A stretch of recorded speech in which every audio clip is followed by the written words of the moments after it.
Hello guys, फिर से स्वागत है आपके इस प्यारे से यूट्यूब चैनल पे जिसका नाम है द क्वेश्चन साहब। तो आज के वीडियो में लेकर आ चुका हूँ, फिर से कंटिन्यू कर रहा हूँ उसी टॉपिक को जो बीपीएससी टीचर वैकेंसी के लिए, कंप्यूटर टीचर के लिए जो चैप्टर 1 था कंप्यूटर सिस्टम, उसका इंट्रोडक्शन में हम लोग इनपुट डिवाइस तक देखे थे, इनपुट डिवाइस तक। ठीक है, तो आज हम लोग इसको कंटिन्यू करेंगे और देखेंगे कि आउटपुट डिवाइसेस क्या है।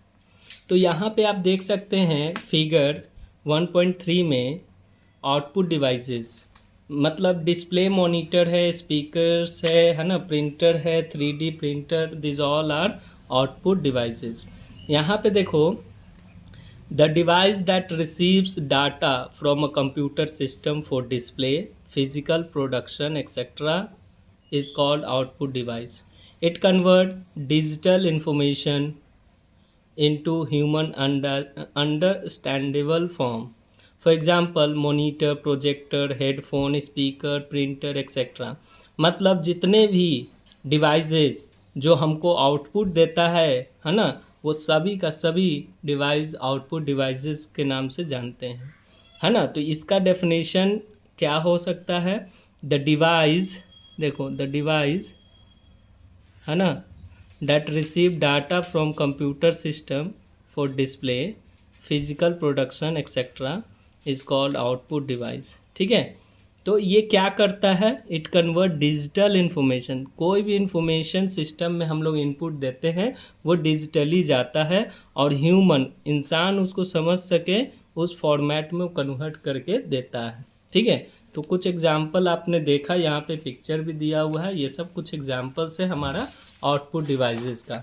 नेक्स्ट हमारा जो है, आगे देखोगे, a braille display monitor is useful for visual challenge person to understand the textual output generated by computer. मतलब जो आँख से थोड़ा प्रॉब्लम है जिसको, उसके लिए अलग टाइप का मॉनिटर आता है ना। A printer is the most commonly use device to get output in physical hard copy form. मतलब किसी भी चीज़ को हार्ड कॉपी फॉर्म में लाने के लिए हम लोग प्रिंटर डिवाइस का यूज़ करते हैं। 3 types of commonly use printer are inkjet, ये बहुत इंपॉर्टेंट है। हमारा जो प्रिंटर है इंकजेट होता है, लेज़र जेट होता है एंड डॉट मैट्रिक्स होता है। कौन सा होता है? Dot matrix. Nowadays there is a new type of printer called 3D printer. ये भी एग्जाम पॉइंट ऑफ व्यू से इम्पॉर्टेंट है कि प्रिंटर कितने तरह के होते हैं। तो प्रिंटर 3 तरह के जनरली होते हैं, inkjet, laser jet, dot matrix. आप देख सकते हो इंकजेट है, लेज़र जेट है, डॉट मैट्रिक्स है। आजकल एक नया टाइप का प्रिंटर आया है बाज़ार में जिसको 3D प्रिंटर के नाम से जानते हैं, which is use to build physical replica of digital 3D design. तो 3D डिज़ाइन प्रिंट करने के लिए 3D प्रिंटर को यूज किया जाता है। These printers are being used in manufacturing industries to create prototypes of products. Their usage is also being explored in the medical field, particularly for developing body organs। ठीक है, तो ये कुछ बातें थी, पॉइंट्स थी जो आउटपुट डिवाइसेस के लिए थी। ठीक है, तो नेक्स्ट हमारा जो टॉपिक है इस कंप्यूटर सिस्टम में, that is evaluation of computer. और इससे एकदम कंफर्म आपका एग्ज़ाम में क्वेश्चन रहेगा, है ना, इवैल्यूएशन ऑफ कंप्यूटर से। From the simple calculator to modern day powerful data processor, computing devices have evolved in a relatively short span of time. The evaluation of computing device is shown through a timeline in figure 1.4।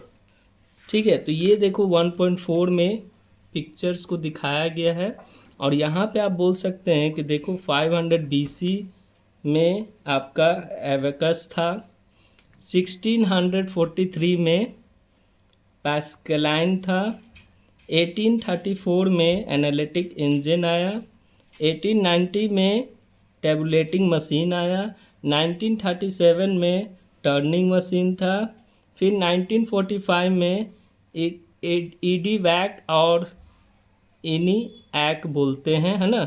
1947 में transistor आया, 1917 में integrated circuit, और 1970 से ही हमारा जो evaluation हुआ computer का बहुत ही वास्ट हो गया, ठीक है।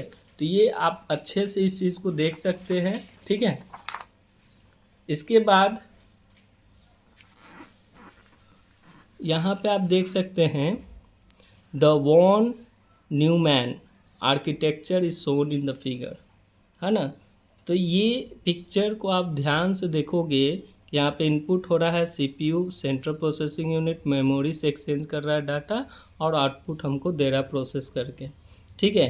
इसके बारे में पूरा यहाँ डिटेल लिखा हुआ है, आप इसको एक बार रीड आउट कर सकते हैं वीडियो को पॉज करके, ठीक है। फिर इसमें नेक्स्ट पेज में मूव करते हैं, तो नेक्स्ट पेज में आप देखोगे कि कंप्यूटर मेमोरी के बारे में बताया गया है। ये इम्पॉर्टेंट है कंप्यूटर मेमोरी, इसको हम लोग देखते हैं क्या है। Computer memory, a computer system needs memory to store the data and instruction for processing.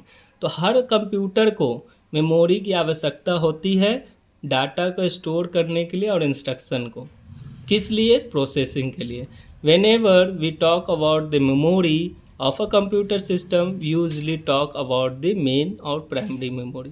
जब कभी भी हम मेमोरी का बात करते हैं, इसका मतलब कि हम लोग मेन और प्राइमरी मेमोरी का बात कर रहे हैं।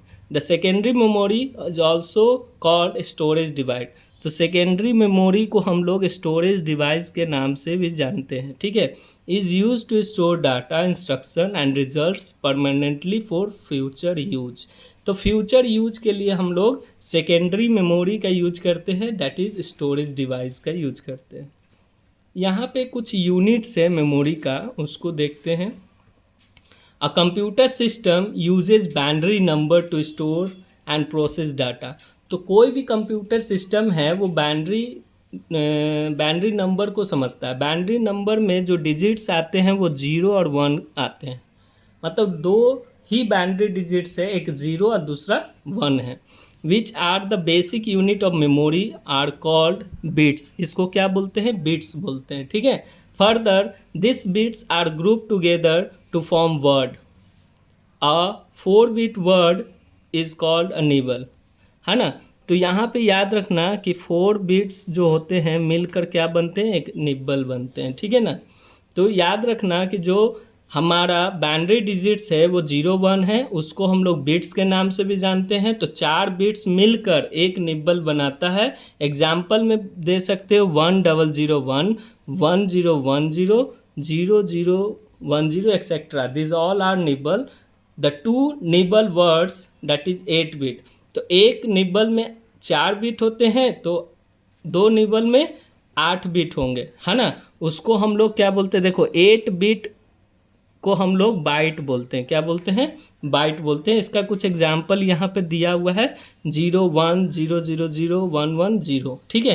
तो इस तरह कुछ एग्जाम्पल्स है। मतलब आप बोल सकते हैं कि 4 बिट का मतलब एक निबल, और उसको हम लोग क्या बोलते हैं, मतलब 8 बिट हमारा बनकर 8 बिट मिलकर एक बाइट बनाता है। तो एक बाइट में टोटल कितने बिट हुए, 8 बाइट, और एक निबल में टोटल कितने बिट हुए, तो 4 बिट्स, ठीक है।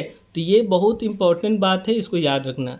Like and other standard unit bytes are group together to make bigger chunks और यूनिट्स ऑफ मेमोरी। इसको यूनिट्स ऑफ मेमोरी भी कहते हैं, ठीक है। Table 1.1 shows different measurement units for digital data stored in storage devices, ठीक है। तो यहाँ पे टेबल में हम लोग एक बात देखेंगे, ये देखो बहुत इम्पॉर्टेंट टेबल है। इसमें आप ध्यान देना कि measurement units for digital data यहाँ लिखा गया है। KB का मतलब किलोबाइट।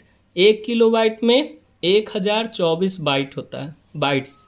मेगाबाइट्स MB, मतलब एक MB में 1024 किलोबाइट। फिर उसका बाद गीगाबाइट, 1 गीगाबाइट में 1024 मेगाबाइट, है ना।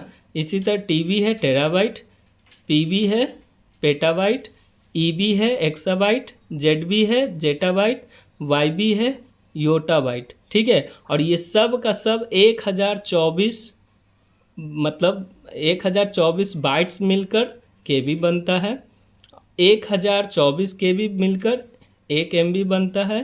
1024 MB मिलकर 1 GB बनता है। 1024 GB मिलकर 1 TB। तो ये टेबल बहुत इंपॉर्टेंट है, इसको अच्छे से देखना। इसके बाद आता है टाइप्स ऑफ मेमोरी, ठीक है। तो human beings memorizes many things over a lifetime and recall from memory to make a decision or some action. However, we do not rely on our memory completely.